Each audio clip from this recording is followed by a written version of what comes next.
Բարի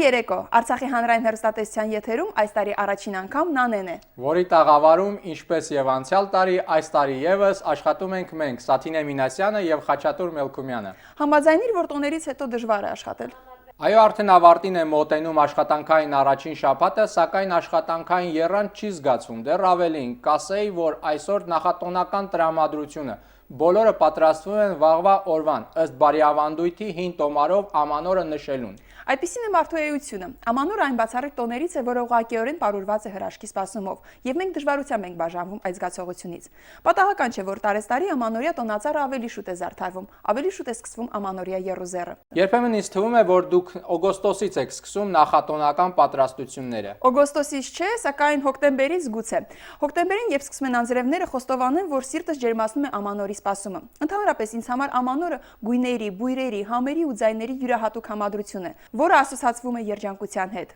Իդեպ զանգվածային լրատվական միջոցները լավագույնս օգտագործում են այդ ազդակները, ներազդում ենթագիտակցության վրա, բարձրացնում, ասենք, որևէ ապրանքի վաճառքը։ Այդ ամենը ես լավ եմ հասկանում, բայց ուզում եմ կանգ առնել հեռուստատեսության տոնական տրամադրություն ապահովելու առաքելության վրա։ Իհարկե մենք բոլորս նույնիսկ հեռուստատեսությունում չաշխատելով, որպես պարզապես հեռուստադիտող, մեր տոնական տրամադրությունը միշտ կապում ենք նաև արտաքին միջավայրին, ինչ է կատարվում դրսում, մեր փողոցներում, ու իսկ տանը ինչ է կատարվում հեռուստատեսության էկրանից այն կողմ։ Այսինքն մենք ինքներս տոնական այդ տրամադրությունը ստանում ենք միայն ու միայն հեռուստաէկրաններին տիրող աշխուժությունից, տոնական տրամադրությունից, բարձր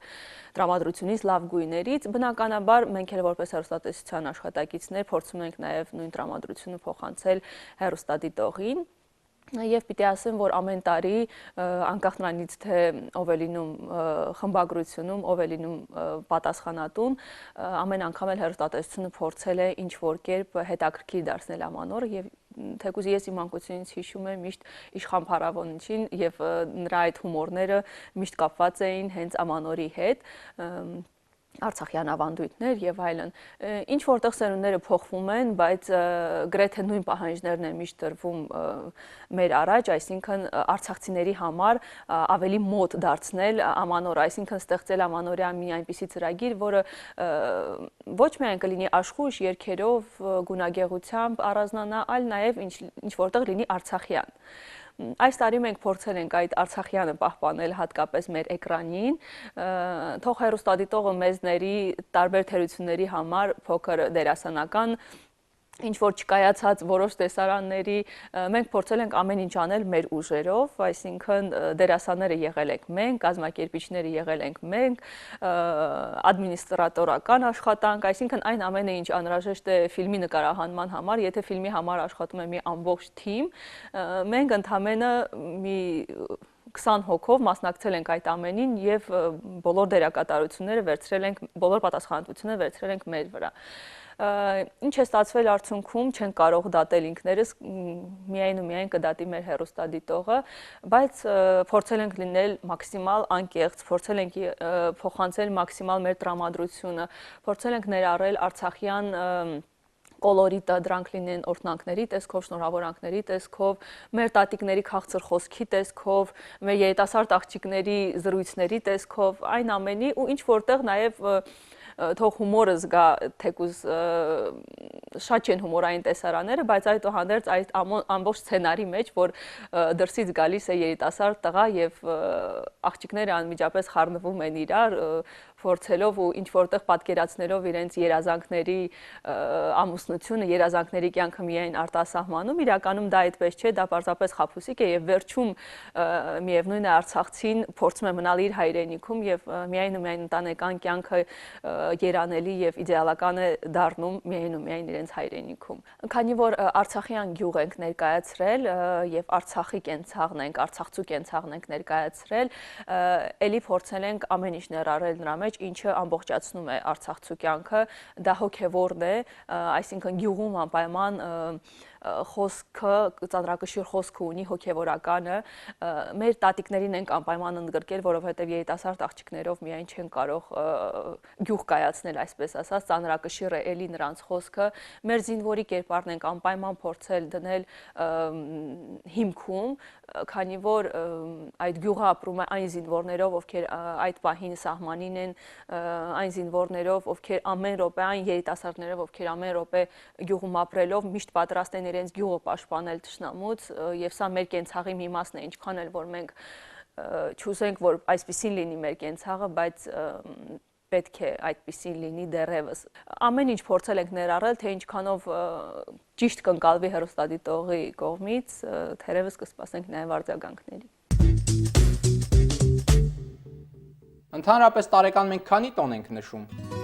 Մեծանուն լեզվաբան Հրաչյա Աճարյանը հավաստում է, որ տոնը բնիկ հայերեն բառ է եւ նշանակում է հասարակական հանդես, հանդիսավոր օր։ Հեռավոր անցյալում տոն է կոչվել աստվածներին մատուցված զոհը, զոհաբերվող կենդանին, որևէ հանդիսության նվիրված խնջույքը։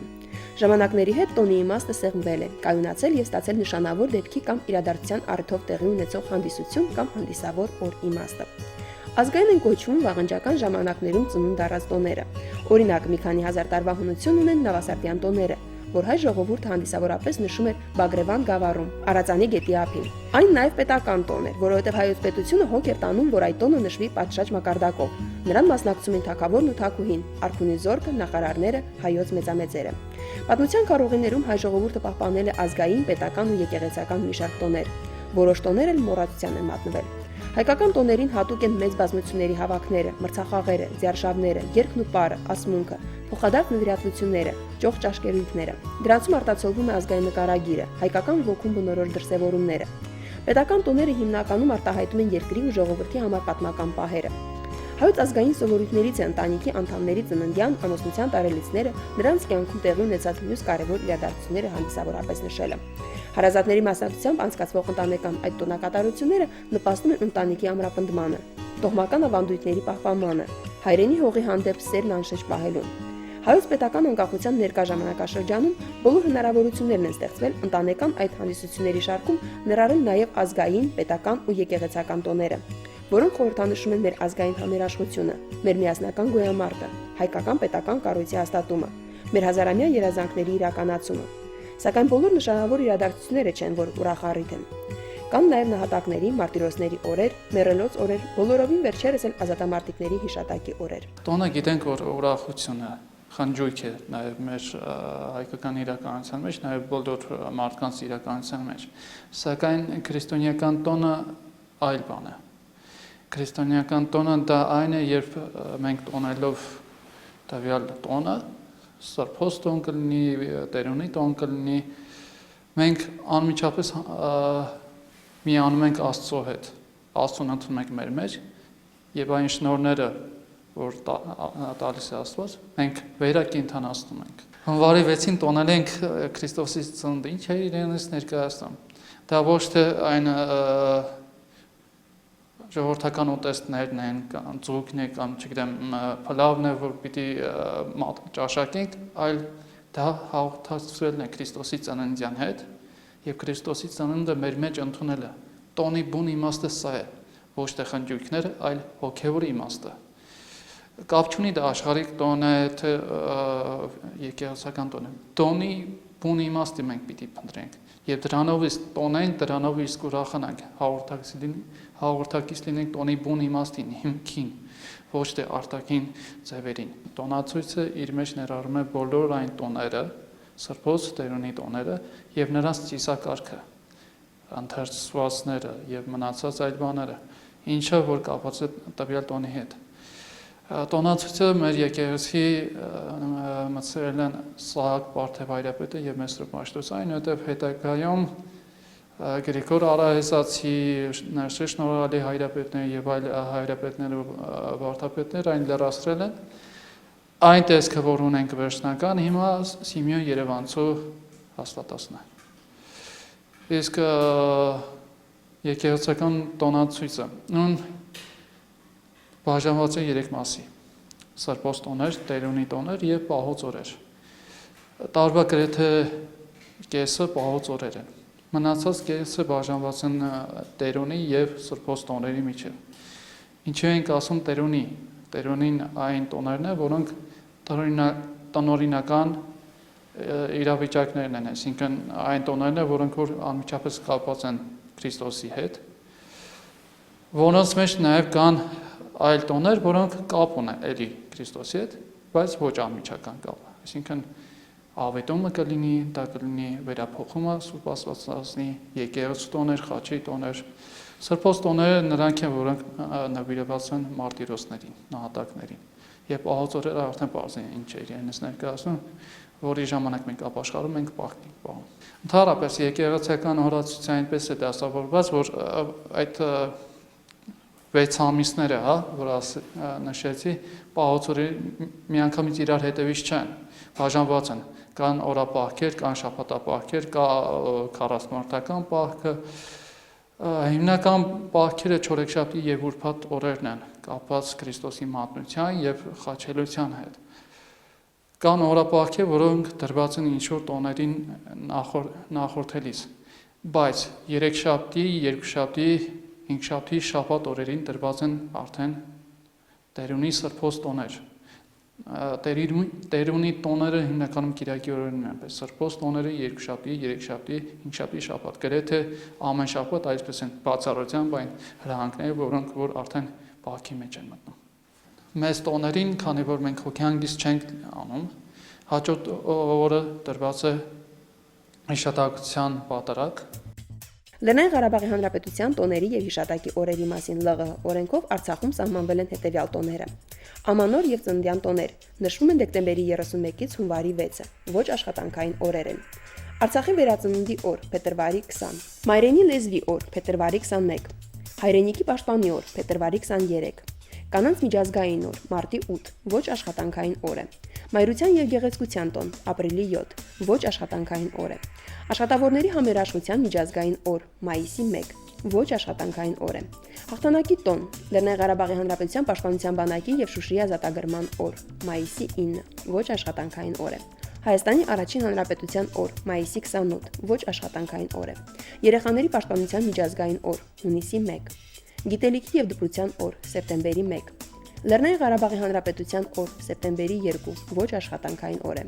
Թարգմանչած տոն նշվում է հոկտեմբերի 2-րդ շաբաթ օրը։ Լեռնային Ղարաբաղի Հանրապետության պետական անկախության մասին հանրակրվեի եւ սահմանադրության օր, դեկտեմբերի 10, ոչ աշխատանքային օր է։ Հիշատակի օրերն են. Ցեղասպանության զոհերի հիշատակի օր, ապրիլի 24, Հայրենիքի ամառնահատակվածների եւ անհայտ կորածների հիշատակի օր, հունիսի 29, Երկրաշարժի զոհերի հիշատակի օր, դեկտեմբերի 7։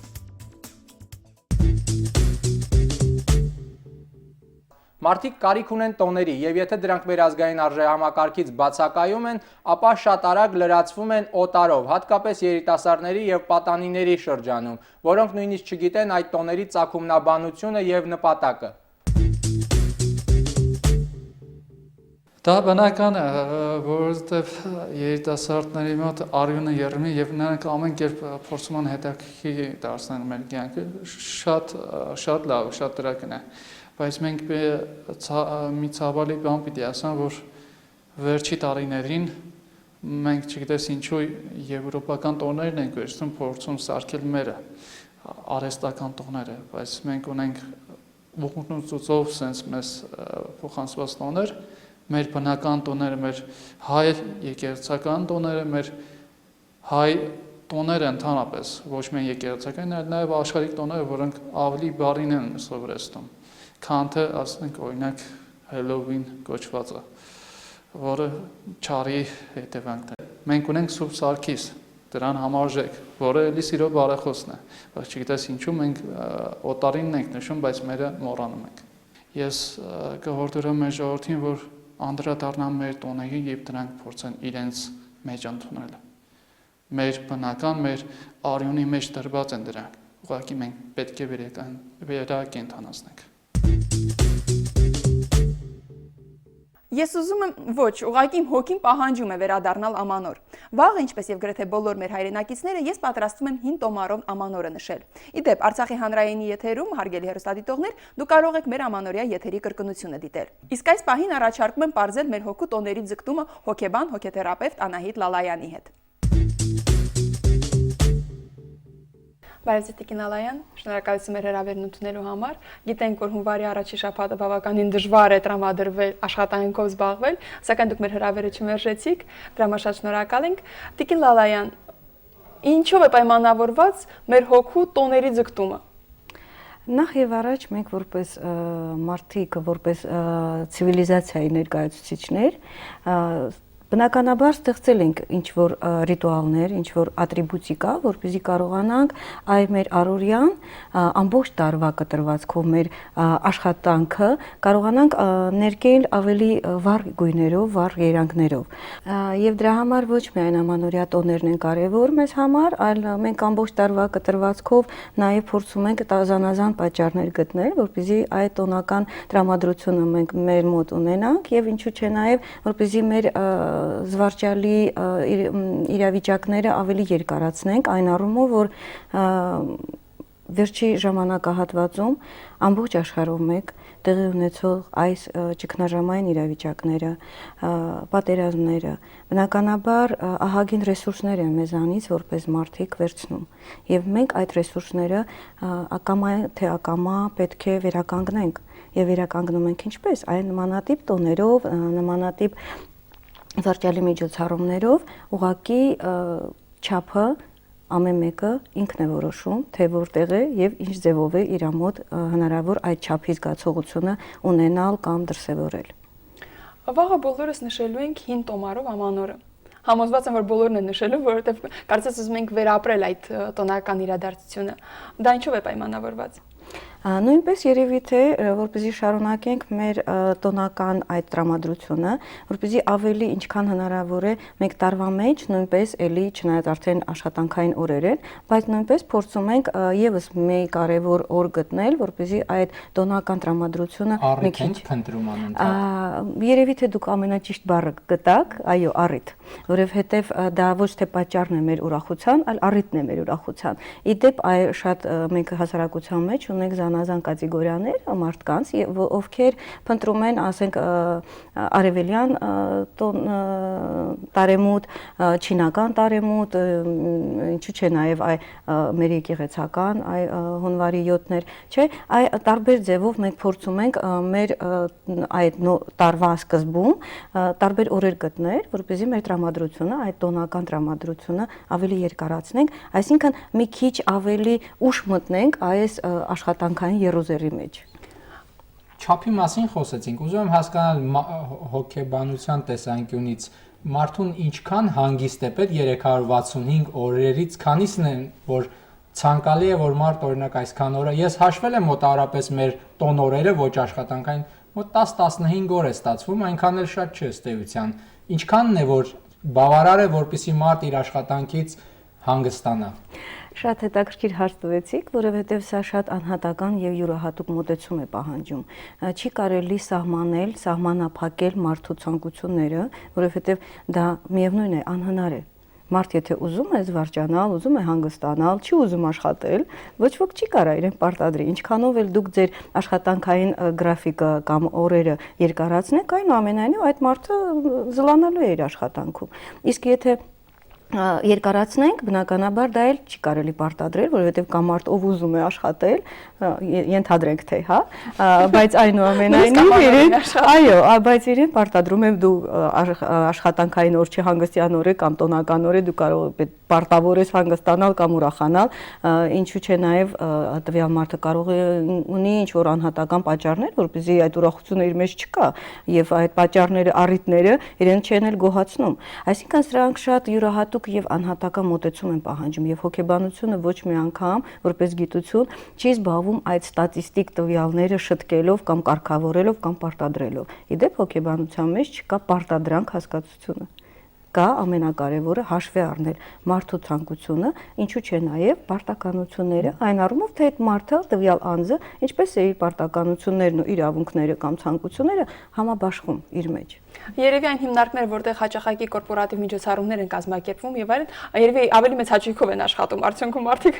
Գիտեք, ես չէի համաձայնվի ձեր ասացի հետ, որովհետև ինչքան շատ են իրենք այդ տոնական օրերը երկարացվում, այնքան դժվար է վերադառնալ այնուհետև աշխատանքի, որովհետև սրանք բոլոր երկուսն էլ ստրեսային ազդեցություններ են։ Ինչու՞ դա է դրական ստրես է, ինչու՞ մենք ստրեսը միայն բացական ենք համարում։ Դա էլ դրական ստրեսն է, որը մարդու վրա ունի իր անձի վրա ունի իր ազդեցությունը, այսինքն իր առօրյայից, նորմայից դուրս ինչ որ մի ազդեցություն է եւ միևնույնն է դու գիտակցում ես որ այդ ուրախությունը այդ զվարճալի օրերը երկար միշտ չեն կարա լինի անվերջ չեն լինելու միևնույնն է դրան վերջը լինելու է եւ միանգամից ուղակի անցնել աշխատանքի դա իհարկե շատ դժվար է դրանով էլ հենց այդ հունվարի 9-ից հետո մենք հունվարի 13 ենք նշում չգիտեմ այնուհետեւ հունվարի վերջում ենք փորձում ինչ որ մի օր գտնել որ այլի նույնպես մեր ուրախությունը կարողանա, այսինքն աստիճանաբար մենք փորձում ենք վերադառնալ աշխատանքի, որպեսզի միանգամից չստացվի։ Բայց եթե օրինակի համար իմանա մարդ, որ մեկ շաբաթ աշխատում է, մեկ շաբաթ հանգստանում, մեկ շաբաթ եւ այդպես ամբողջ տարին, ավելի լավ չի աշխատի։ Գիտեք ինչպես դա շատ պրովոկացիոն հարց է, որովհետեւ հակառակ դեպքում կստացվի, որ մենք անձի մեջ ձևավորում ենք այսպիսի ցեյտնոտային վիճակ որ դու մի շաբաթ աշխատանք, մի շաբաթ հանգստանալ, դա շատ մեծ բացասականացություն ունի այն առումով, որ մարդ չի հասցնի հարմարվել հանգստանալուն, մեկ էլ պետք է աշխատի, չի հասցնի հարմարվել աշխատանքին, մեկ էլ պետք է հանգստանալ։ Ուստի եթե մենք հարցնենք այն մարդկանց, ովքեր հերթափոխով են աշխատում, իրենք 24 ժամվա աշխատանքից հետո երբ պետք է 2-24 ժամ հանգստանան, միանշանակ իրենք փնտրում են ինչ-որ ուրիշ աշխատանք եւս, որովհետեւ այդ հանգստանալուց մեկ էլ աշխատելուն անցնելը դա մեծ ազդեցություն է անձի ներքին աշխարհի վրա, ներքին ռիթմի վրա, որովհետև եթե դու գիտես, որ դու հանգստանում ես ու նորից պետք է աշխատես, մինչև հասցնում ես հանգստանալ, այնուհետև պետք է աշխատել։ Իսկ եթե դա ամեն օր ունի իր ժամը, որի իր բարբերականությունը, բնականաբար ներքին ռիթմը ավելի կարգավորված է դառնում։ Դրանք ավելի հարմար տարբերակներ են կարծում եմ, հոգեբանական տեսակետից իհարկե։ Եվ բնականաբար նաև ազդեցություն ունեն մարդու աշխատանքի արդյունավետության վրա։ Ուղղակի չի կարելի այն մոտեցումը կարծում եմ դրսևորել, որ անձը կարող է ուղիղ մի ամիս առանց հանգստյան օրերի աշխատի։ Դա բնականաբար կսպառի ներքին ռեսուրսները եւ կհասցնի հյուծվածության, հոգեբանական, ֆիզիկական հյուծվածության։ Իսկ շաբաթվա 7 օրից 6-ը աշխատում ենք, մեկը չենք աշխատում։ Բավարար է, էլի ուզում եմ հասկանալ Տեսեք, մենք ունենք կուտակումներ հանգստյան օրերի, միտեղ շատ է, մեկ էլ մի ամբողջ ամիս աշխատում ես, երկրորդն էլ ես աշխատում ու էլի հանգստյան կամ տոնական ոչ մի բան չկա։ Ուզում եմ գուցե հավասարաչափ տեղաբաշխենք Գիտեք ինչպես, այդ ժամերի մեջ հոգեբանության ուղղությունը կարևորեցնում է այն տարբերակը, որ կարևորը թե մարդ, անձը իր աշխատանքը ինչ վերաբերմունքով է կատարում, ինչ տրամադրվածությամբ է կատարում։ Եթե մարդ իր աշխատանքը սիրում է, բնականաբար ինքը կարող է իրեն թույլ տալ առավոտվա 9-ից մինչև երեկոյան 9 աշխատել, առանց ընդմիջման, առանց չնայած դա ունի մյուս կողմն էլ այնուհետև։ Բայց եթե մարդ իր աշխատանքը չի սիրում, ինքը իր աշխատատեղում 2 ժամից ավել չի կարա մնալ։ Այսինքն այստեղ կարևոր հոգեբանական գործոն կա։ Անհրաժեշտ է պարզաբանել տվյալ անձը ինչպես է վերաբերվում իր աշխատանքին, իր մասնագիտությանը, այնուհետև հետո քննարկել այդ ձեր առաջադրած հարցերը ինչն է հերիքում, ինչ չի հերիքում։ Ուստի ամբողջացնել այդ հարցը եւ ընդհանրացնել ու ընդհանուր ձևով բոլորին նույն պահանջները ներկայացնել, ինձ կարծում եմ, որ դա այդքան էլ ճիշտ չի լինի հոգեբանական տեսակետից։ Բայց եթե ազնիվ լինենք, չեմ կարծում, թե մեր աշխատողների 100%-ն էլ սիրով են, չէ՞ աշխատում։ Միանշանակ Համոզված եմ, որ կեսից ավելին այնքան էլ ոգևորված չեն իրենց աշխատանքից, բայց հիմա ինչ կա, այն էլ կա, ստիպված պետք է անենք այդ աշխատանքը։ Այ գիտեք ինչպես հոգեբանական առումով այստեղ կարևոր է որպեսզի անձին օգնել, կարողանա գտնի իր աշխատանքի մեջ այն դրական կորիզը, այն հաճելին, որը իրեն կօգնի, որպեսզի ինքը լավ տրամադրության, չեմ ասում բարձր տրամադրությամբ, լավ տրամադրությամբ, դրական տրամադրությամբ գնա աշխատանքի, այնուհետև նաև օգտվի իր ոչ աշխատանքային օրերից, հանգստյան օրերից եւ լիարժեք հանգստանա, այլ ոչ թե հանգստյան օրերին ինքը նախընտրի մեկ այլ ուրիշ աշխատանք կատարի, ուստի տվյալ պարագայում կստացվի, որ տվյալ անձը ուղղակի հասցնում է իր առողջությունը հյուծվածությամբ եւ բնական է դրա արդյունքում ոչ մի լավ բան չի լինի եւ ոչ մի արդեն այստեղ ոչ հոգեբանները, ոչ բժիշկները չեն կարող իրեն օգնել կամ էլ շատ մեծ դժվարությամբ կօգնեն իրեն։ Լավ, առաջարկում եմ աշխատանքային ռեժիմը թողենք մի կողմ, նորից վերադառնանք ամանորին, հա։ Դուք ասացիք, որ շատ մարդիկ եւ արևելյան օրացույցով են փորձում նոր տարի նշեն եւ անպայման հին տոմարով են նշում։ Ինչու՞ է, աչի որ մենք ծնունդը մի քանի անգամ չենք նշում, չենք ասում, այ հին տոմարով 15 օր հետո կարելի է մի անգամ էլ ծնունդս նշեմ, բայց հենց ամանորը պարտադիր ուզում ենք նորից նշենք։ Որովհետև նախ եւ առաջ ամանորը դա այն սպասելիքներն են, դա այն իղձերն են, որոնք մենք կապում ենք գալիք ինչ որ նոր ժամանակահատվածի հետ, այսինքն դա ապագայի հետ կապված մեր նպատակներն են, մեր հույզերն են, մեր զգացմունքներն են, մեր ցանկություններն են, իսկ բնական է, եթե խոսում եք ծննդյան օրերի մասին, իհարկե պետք է այստեղ նաև նշել, թե որ տարիքի մասին է խոսքը։ Մինչև 20 տարեկանը բոլորն էլ շատ մեծ ուրախությամբ են տոնում եւ սպասում են անհամբեր իրենց ծննդյան օրերին։ Այնուհետև այդքան էլ հաճելի չէ, երբ դու արդեն գիտակցում ես, որ քո ամեն մի տարին դա լրանում է եւ քեզ մոտեցնում է կյանքի ավարտին։ Այնուհետև դրա համար էլ դրանով էլ կարող ենք բացատրել, որ ինչու մենք չենք ուզում այդ ծննդյան օրերը 2 անգամ նշել, բայց նոր տարին ուզում ենք, որովհետև նոր տարի, այսինքն այստեղ կա իղձեր, կա նպատակներ, եւ մենք սպասում ենք, որ այդ տարվա հետ այնինչ չհասցրեցինք անցած տարի, հաջորդ տարի մենք կհասցնենք։ Այսինքն այդ կարևոր դրական պոզիտիվ մտածելակերպի մի կորիզն է, որը մեզ օգնում է եւ մեր մոտ ավելի հաճելի է դարձնում այդ նոր տարվա ցանկությունների սպասելիքը։ Ունենք, հա, նոր տարվա հետ կապված։ Այդ մանկական մտածելակերպը մնացել է բոլորիս մեջ։ Չեմ կարող ասել բոլորի մեջ, բայց կարծում եմ, որ անկախ տարիքից տարբեր մարդկանց մոտ նկատվում է այդ հրաշքի սպասելիքները եւ դա այն է, ինչ ցանկացած մարդ ունի իր ներսում կարող է ունենա, կարող է պահպանել։ Իդեպ այսօր շատ արդիական է, երբ մեզ հոգեբաններից շատ հաճախ հարցնում են, արդյոք անհրաժեշտ է երեխաներին ասել, որ կա ձմեռպապ կամ սպասել այդ ձմեռպապի նվերներին։ Իդեպ դա այն է, ինչ մենք նաև նույնը ներկայացնում ենք ցանկացած գեղեցիկ, ցանկացած հաճելիի հետ կապված։ Այսինքն դա այն է, ինչը մենք անվանում ենք, դա զգացողություն է, որը մեր մեջ է։ Այո, ձմեռպապը իրականում չկա, բայց դա զգացողություն է, որը մեր մեջ, այսինքն դա այն սպասելիքն է, որը մեր մեջ դեռ մանկուց ձևավորվում է եւ թեկուզ մեծացել ենք, հասուն մարդիկ ենք, այնուամենայնիվ ամեն մեկը լավ թեկուզ ձմեռպապից չի սպասում, բայց ինչ որ մեկից սպասում է ինչ որ հրաշք, ինչ որ անակնկալ, որովհետեւ դրանք շատ կարեւոր են, դրանք այն անակնկալներն ու հաճելի պահերը դրա համար են, որպեսզի մենք ավելի զգանք այդ պահը, ավելի կարևորեցնենք այդ պահը։ Ոստի կախված դրանից, թե մենք ինչ ենք դրա մեջ հասկանում, մենք դա մեր մեջ պահում ենք, թե չէ։ Ոստի դա շատ անհատական է եւ յուրահատուկ չենք կարող նույնպես ընդհանուր ասենք, գիտեք, եթե մեծանում ենք, ուրեմն բոլորս էլ չենք հավատում ձմեռպապիկին կամ չենք հավատում հրաշքներին։ Հրաշքների պետք է հավատալ։ Այնուամենայնիվ դա էլ շատ յուրահատուկ մոտեցում է, որովհետեւ հրաշքը կախված կարևորը թե ցանկացած անձը ինչպես է բնութագրում այդ հրաշք հասկացությունը։ Ինքը ենթադրում դրա տակ, այո, ամեն մեկը ունի իր պատկերացումը։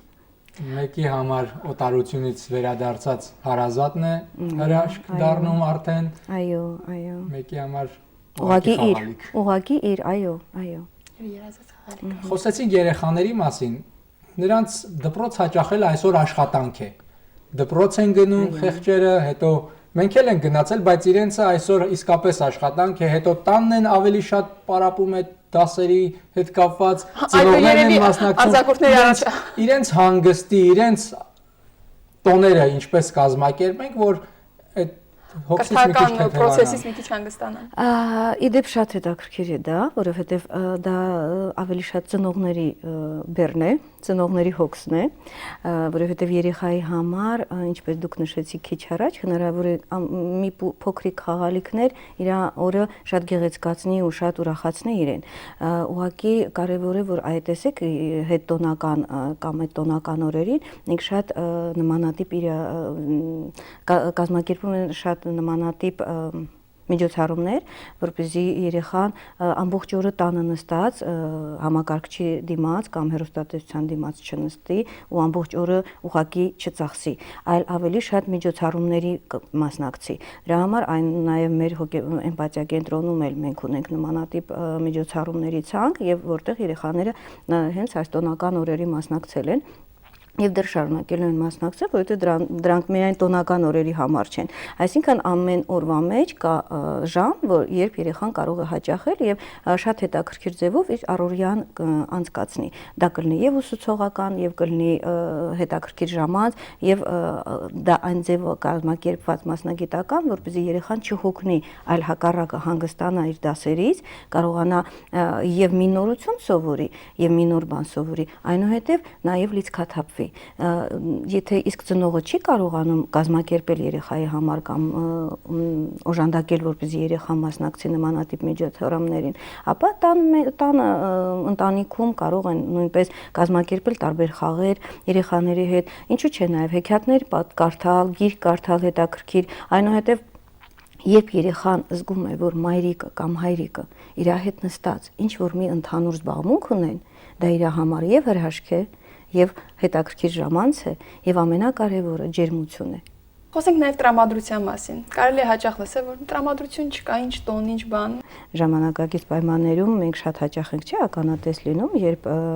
ինչ որ մեկը գալիս է ձեր տուն հյուր եւ ունի իր լավ տրամադրությունը, դուք ոնց որ ձեր առօրյան է, բայց միանգամից բոլորդ փոխվում եք։ Նույնն էլ հակառակը, ինչ որ վատ տրամադրությամբ գալիս է մարդ եւ ինչ որ չափով դուք փորձում եք իրեն տրամադրությունից հետ վատ տրամադրությունից հանել, բայց ոնց որ ավելի հակառակն է ստացվում, ինքն է իր վատ տրամադրությունը փոխանցում ձեզ։ Ուստի դրանք շատ անհատական պատկերացումներ են, ընդհանրապես տրամադրությունը դա անձի վերաբերմունքն է իրականության հանդեպ, արձագանքն է մեր իրականության մեջ կատարվող իրադարձությունների, փաստերի, երևույթների հանդեպ։ Ուստի եթե տոնական օրեր են, կամա թե ակամա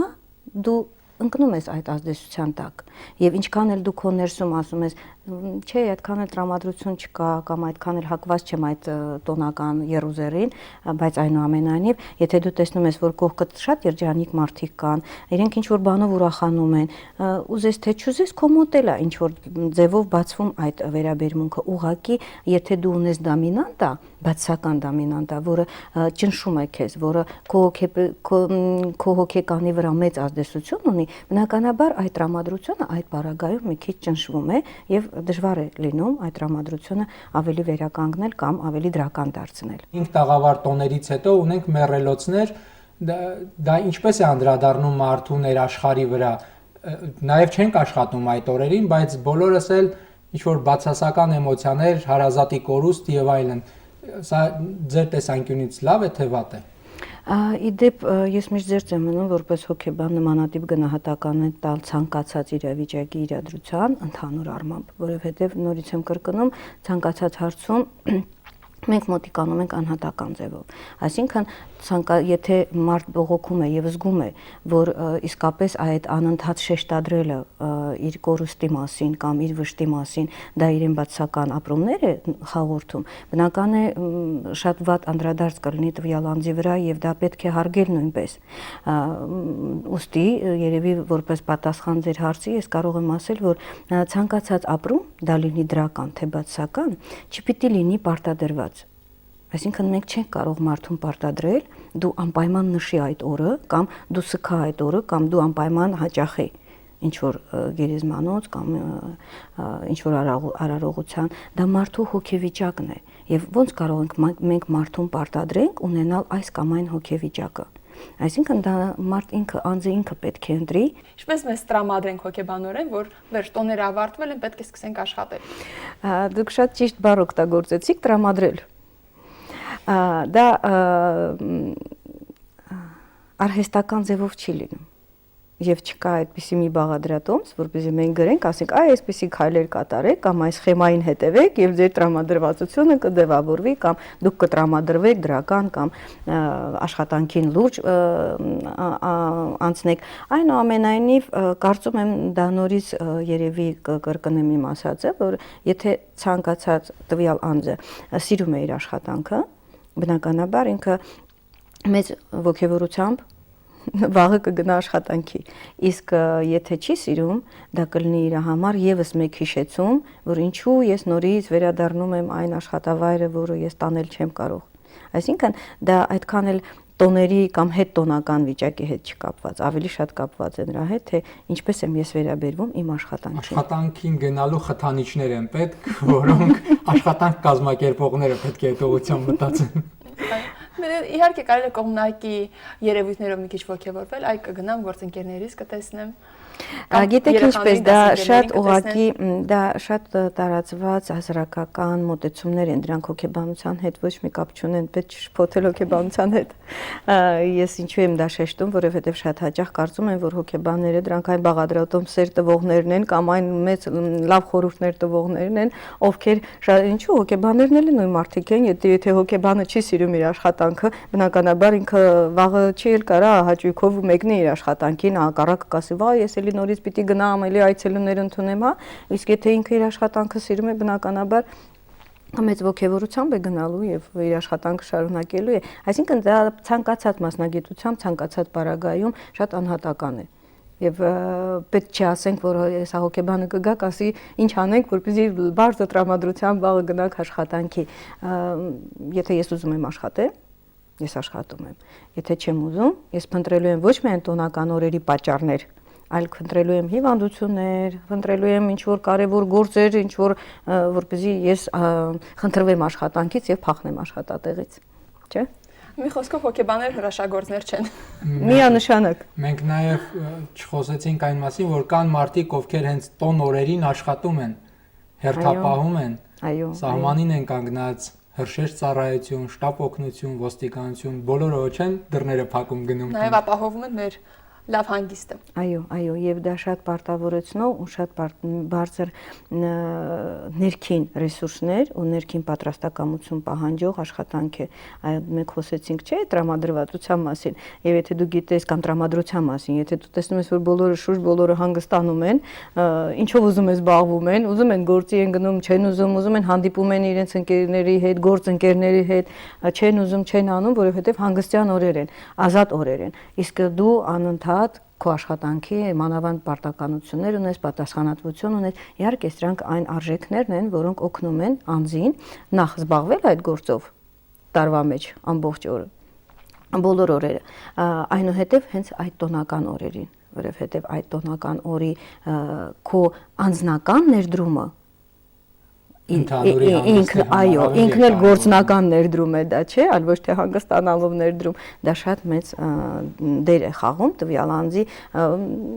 անվանենք երևի թե իրենց լիարժեքության մասին, ասենք իրենք ավելի լիարժեք հանձնավորություններ են երևի թե, որոնք կարողանում են այդ աշխատանքը այդ օրերին կատարեն։ Փառք ու պատիվ նրանց։ Այո, միանշանակ։ Ընդհանրապես գերհոգնածության խնդիրներով մարդիկ դիմում են ձեզ, հոգեբանների դիմում են։ Շատ հաճախ դիմում են ոչ միայն գերհոգնածության պատճառով խնդրով, այլ ավելի շատ երբ իրենց աշխատանքը դուրս չի գալիս, այսինքն այստեղ մենք ավելի բախվում ենք այն հարցին, որ մասնագիտական կողմնորոշումը հնարավոր է ճիշտ չի տեղի ունեցել ժամանակին, այնուհետև կամ ունի մի մասնագիտություն, բայց տվյալ անձը աշխատում է մեկ այլ ուրիշ աշխատատեղում, այ ինչպես մենք մեր զրույցի սկզբում նշել ենք, ստիպված է այդ աշխատանքը կատարում, որովհետև իրեն պետք է գումար վաստակել, որպեսզի իր կենցաղը ապահովի։ Այսինքն նմանատիպ հարցերով միանշանակ երբ դիմում են, հոգեբանի աշխատանքը կայանում է նրանում, որպեսզի կարողանաս դրական վերաբերմունք ձևավորել, այսինքն օգնել մարդուն, նախ ինքը հասկանա իր բացականի պատճառը, այնուհետև հասկանա թե ինչ դրական գործոններ կան այդտեղ, որպեսզի ինքը այդ իր առօրյան, այդ աշխատանքին գնալու առօրյան ավելի լիարժեք դարձնի, իրեն ավելի լիարժեք զգա իր աշխատավայրում։ Դրա համար շատ կարևոր մի հանգամանք կա, գտնի դրականը այն դրական տարբերակները, այն դրական երևույթները, որոնք գոյություն ունեն իր կատարած աշխատանքի մեջ։ Այսինքն այդ քիչ առաջ նշած այդ իր թեկուզ վաստակած գումարը, որ եթե ինքը այդ աշխատանքը չանի, ինքը դուրս գա այդ աշխատանքից գնատուն, ինքը իրեն ավելի լավ կզգա, իրեն ավելի լիարժեք կզգա։ Իհարկե ես փորձեցի մի քիչ շատ պրիմիտիվ ձևով ներկայացնել, բայց ամենակարևոր հանգամանքը, որպեսզի անձը գտնի դրականը իր կատարած աշխատանքում, իր աշխատավայրում։ Ամեն ինչ կարելի է աշխատանքը փոխել կամ այլ մասնագիտություն ձեռք բերել։ Գիտեք ինչպես, ես չեմ կարծում, որ չի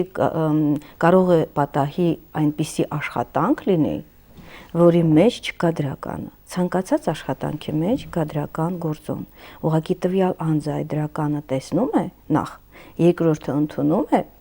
թե ոչ։ Այս է հոգեբանական խնդիրը։ Եվ մեր աշխատանքը դրա մեջ է կայանում օգնել մարդուն նախ հասկանալ, այնուհետև տեսնել,